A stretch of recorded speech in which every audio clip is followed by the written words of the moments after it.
दोस्तों पद्मावत मूवी तो आपने देखी ही होगी। दोस्तों इस मूवी में हम क्या देखते हैं कि जो पद्मावती जैसे ही उसकी शादी होती है तो वो अपने पुरोहित से आशीर्वाद लेने के लिए जाती है। जैसे ही पुरोहित पद्मावती को देखता है तभी उसका मन फिसल जाता है और वो उसे प्राप्त करने के बारे में सोचने लगता है। मगर तभी दोस्तों रात में जब पद्मावती और उसके पति एक साथ होते हैं तो वहाँ पे पुरोहित उसके कक्ष में चला जाता है, जिसके बाद पद्मावती को उसके बारे में पता चल जाता है।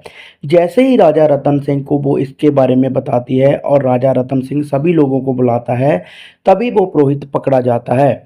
और जहाँ पे दोस्तों राजा रतन सिंह उसे मारने की बजाय उसे वहाँ से जाने के लिए कह देता है और उसे देश निकाला दे देते हैं।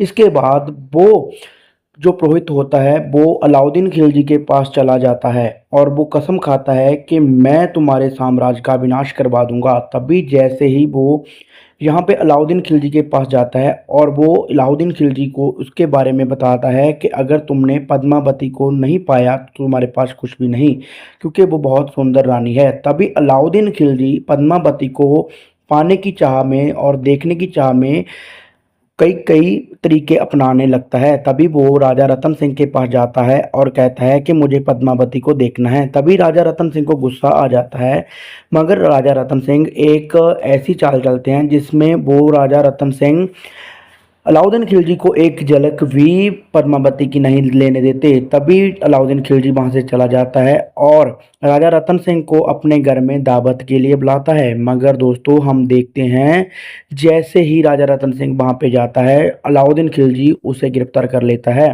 और कहता है कि पद्मावती खुद आए और मैं फिर इसे रिहा करूंगा। मगर दोस्तों तभी रानी पद्मावती वहां पे जाती है दासियों को लेकर, मगर दासियों के रूप में वो अपने सैनिक ले जाती है। तभी अपने पति को वहां से छुड़वा लेती है और वहां पे उसके बहादुर सैनिक शहीद हो जाते हैं। इसके बाद काफ़ी लंबा समय घेरा जो जहाँ पे चलता रहता है और जहाँ पे हम देखते हैं राजा रतन सिंह अलाउद्दीन खिलजी के विचकार काफ़ी बड़ा भयंकर युद्ध होता है, जिसमें जैसे ही राजा रतन सिंह वहाँ पे जीतने वाले होते हैं तभी जो हमारा अलाउद्दीन खिलजी इस मूवी में दिखाई देता है वो एक षड्यंत्र करता है और षड्यंत्र के तौर पे यहाँ पे राजा रतन सिंह को युद्ध में वो मार देता है। मगर राजा रतन सिंह अपने असूलों पे टिके रहते हैं, वो कभी भी किसी निहत्थे पे वार नहीं करते। तभी जैसे ही अलाउद्दीन खिलजी रानी पद्मावती को पाने के लिए उस महल में घुसता है तो तभी रानी पद्मावती उसके महल से घुसने से पहले सभी रानियों के साथ जौहर कर लेती है। तो दोस्तों ऐसी थी ये मूवी।